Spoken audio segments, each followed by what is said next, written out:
Hi everyone, this is Leanna with Eibach, and this is our weekly recap. In this week's recap, we're going to talk about the Ford Ranger coilovers, Polaris RZR Turbo R, racing around the world, and the winner of the Eibach hoodie giveaway. This week in our R&D garage, we worked on the Stage 2 lift system for the Ford Ranger 2-wheel drive.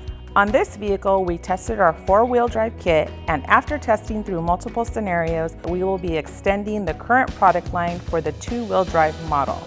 Last week, we featured our Pro UTV Spring System for the 2022-23 Polaris RZR Turbo R Sport Premium. Each of our UTV Spring Systems are tested on multiple surfaces to achieve the best balance of speed and control without revalving the factory shocks. If you tend to drive by yourself or have a lightly modified UTV, our Stage 2 kit is likely to be the best candidate for you. If you're someone who's got a modified UTV with upgraded cages, spare tire, or a toolbox on board, our Stage 3 UTV Spring System would be the best to accommodate your needs. These kits are now available on our website. Check out the link below for more information. Eibach was out in full force around the world, taking place in multiple race events.